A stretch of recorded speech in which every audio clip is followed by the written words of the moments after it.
guys, welcome back to the table. Something a little different this time around. I thought I would give you a peek inside my head, deep where the gears and the levers turn and grind and things like that. So what I have here is something that I haven't done in a while, to such an extent as I've found myself doing recently. So we all know that I like to tinker and tweak game rules and things like that. That's nothing new. But one of the things I've always wanted to do is incorporate the things that I like best from my favorite things into one thing. I made kind of a half-ass attempt once or twice in the past, but I feel myself moving down a road that could bear fruit here, or I'm just mistaken. So what I have is Napoleonic stuff consisting of rules-wise, as we speak, my all-time favorite rules, Battles of Napoleon, Eagle, and the Lion, which we'll get to in a second, refresh you why. Black powder, and I will go over what it is that specifically that I like about black powder. And the third, which I won't reveal yet. So first of all, this Battles of Napoleon, Eagle, and the Lion. I think probably the reason I like this best, and this is a board game. It has little figures that come with it, but it's essentially a board game. It has map boards that you lay out, etc. But the thing plays and feels every bit like a miniatures game, and I've always felt that way. In fact, the third thing that I will reveal was initially developed as a miniatures game as well, but that obviously went the other way. So the things that I like about Battles of Napoleon, well, the things that I like specifically consist of, I'm missing one of the charts, but I'll have to get it. So where is it? Chart. There we go. Is this these charts that break down what you're doing when you fire and when you conduct melee. Many games have similar things. Let's skip ahead briefly to black powder. For those of you familiar with it, for those of you not, I'm not going to go completely into how the mechanics of it work, but I always felt like with black powder that there's things abstracted or baked into the combat mechanism. If that's the case, that's fine, but I feel like, and I've always felt like something is missing, or maybe it's a little too simplified. Yes, I understand the intention with black powder rules is overall simplification to aid and ease and speed of play. I understand all that, but still, it seems like something just isn't right.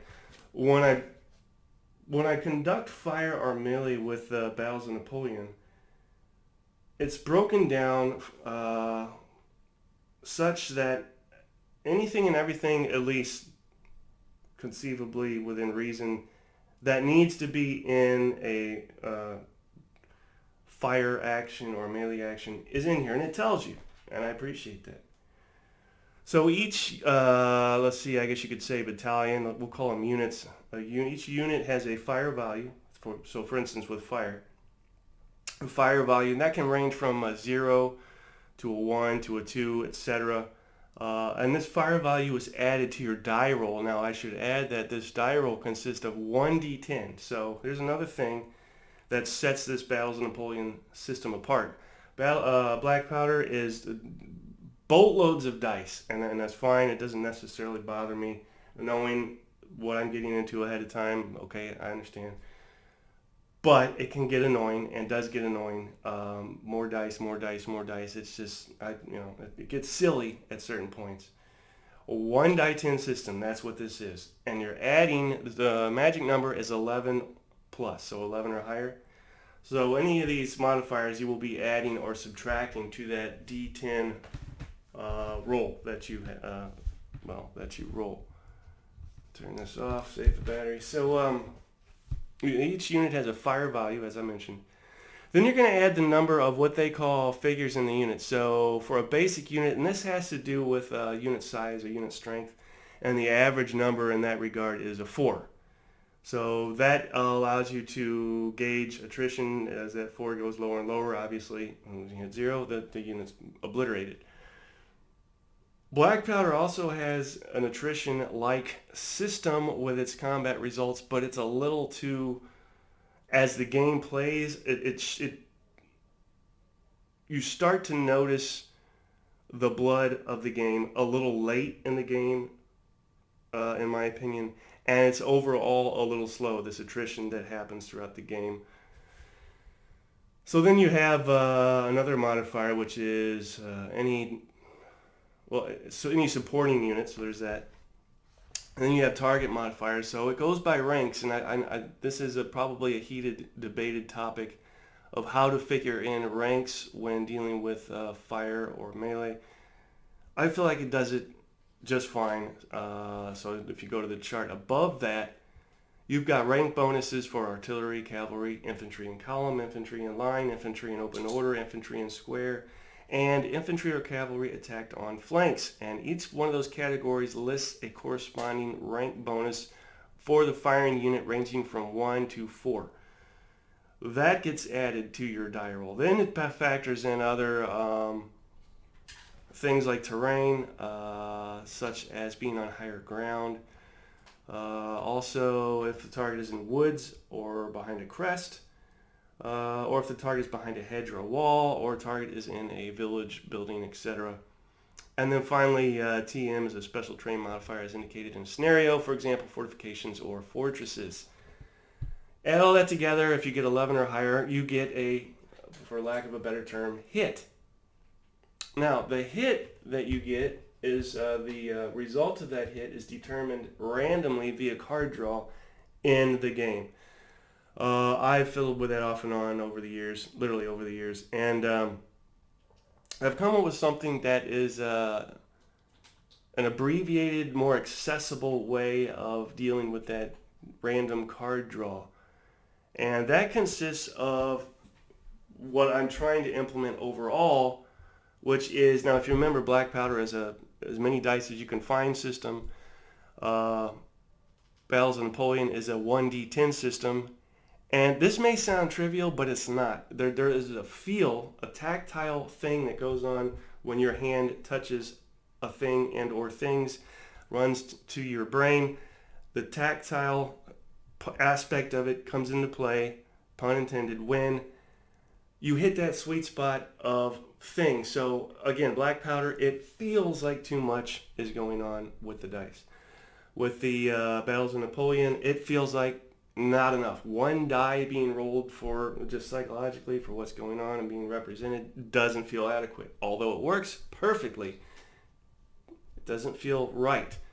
Literally, feel. So yeah, I think I'm a little nuts. Anyway, what I've always liked, and I will reveal the third category, the third part in the trifecta of these rules that I've decided to develop, is squad leader, and specifically advanced squad leader. And this is where everybody falls out of the chair and all that's a World War II thing. No, you can't, stop, nope, back up. There's no way squad leader or ASL has anything to contribute to what you're doing, because the eras are different. I understand, trust me, take a deep breath, it'll be okay.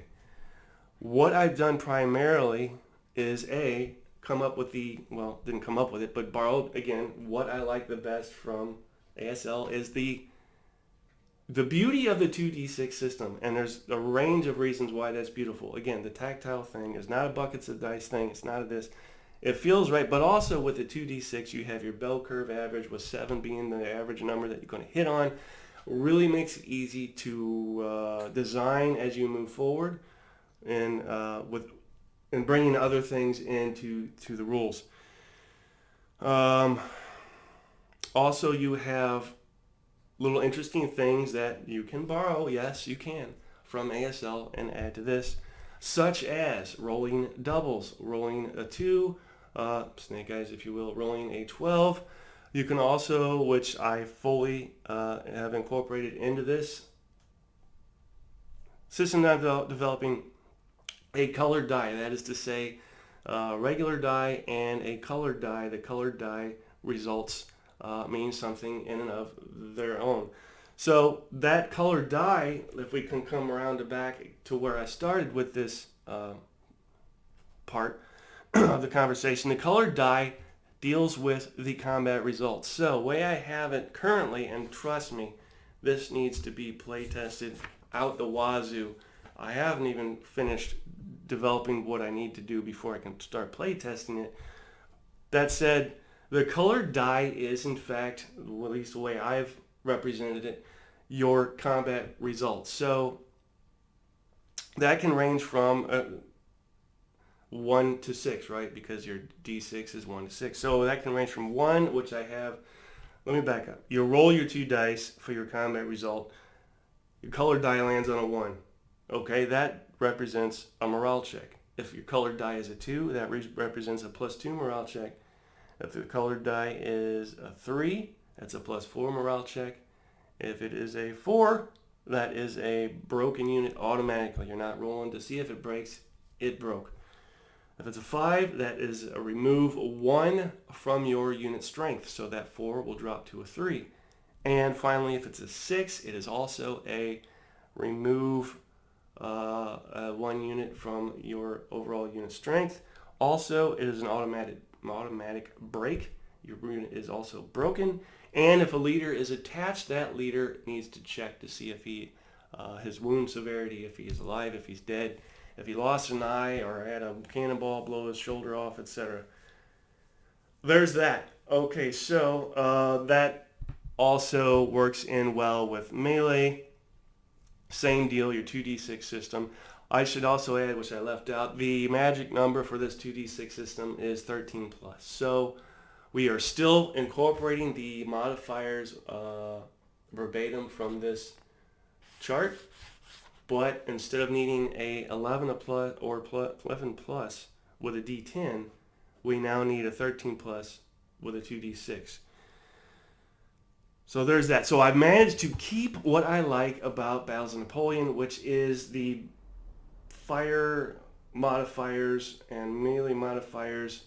I've managed to keep that, which is what I like best. What am I keeping with Black Powder? Probably my favorite thing about Black Powder is having to activate units to determine if they can move and how far they can move. I really like this, especially being a solo player, because you're not able to predict what the opposing side is going to do. The Heckle and Jekyll thing. Heckle and Jekyll. Anyway, so you can, anybody familiar with Black Powder knows that you're going to roll a certain number. So the way to roll this now will be, again, your 2d6. You want to get equal to or less, which is a kind of squad leader type thing, to your morale, your leader's morale. And depending on what you roll, you're going to get 1, 2, or 3 moves. That I've maintained from the Black Powder system. That is probably what I like the best about the Black Powder system. Some of you might think I'm nuts. There's way better things in the Black Powder system to admire, but for me, that's where it's at. So I've kept that in there, and I should add, I've always been a fan of the chit draw. Again, solo play, it's imperative that you add some unpredictability, some flavor to what you're doing. Chit draw is what you want. So I will add a chit for each battalion in play. And so say, for instance, I have half a dozen British battalions. That'll be 6 red chits in the cup. 8 French battalions, that's 8 chits in the cup. I draw a chit. If it's red, you roll to activate British if you want to move. Otherwise, you just fire or conduct melee. That's how we do that. So your chit draw is in there. Sequence of play, I guess, is somewhat important. Now I have down an orders type system, sending dispatches, which is kind of a carryover from the Battles of Napoleon thing. Don't know if I will keep that in there. Not sure that's really needed, but we'll see. And then we have your, again, activate a unit to see if it can move. And then your fire and melee. And then I have finally morale checks, but that is subject to change as well. And I should change that to say rally. So rally will be either at the very start of the turn or very end of a turn. What else do I have? I intend to have, again, this is a squad leader thing, but ELR, which is an experience level rating. And this also, so the beauty with squad leader that I have in here really has to do with morale checks. That's where a lot of fun comes into play, and that's what I've taken for the most part from squad leader. So when you're rolling a morale check, again, there's things that can happen if you roll a 2. There's things that can happen if you roll a 12. There's things that can happen if you roll above your experience level rating, etc. And I have all that in here. Now, the things that I need to come up with, which is not a burgeoning challenge, it's just something I need to do. The things that I need to come up with then are to determine what your, and your units can be veteran or trained. So that has to do, again, with ELR and braking and things like that. So, anyway, I need to come up with, so if it's a French line unit, if it's a British line unit, I need to determine what that fire value is for that unit. And that can be anywhere from 0 to 1 to 2, something like that, and possibly a 3, although I'm reserving like 3 as a fire value more for like 95th rifles. So I need to write down these things in stone, again, as far as fire values, melee values, and have that accessible so I can run through what a unit consists of personality-wise. That is to say, fire value, melee value, and cavalry. So that's done for me, more or less, with the cards that are included in the Battles of Napoleon game. And I can keep these values verbatim as they are on the cards because the 13 plus on the 2x6 system allows for it. So that's easily done.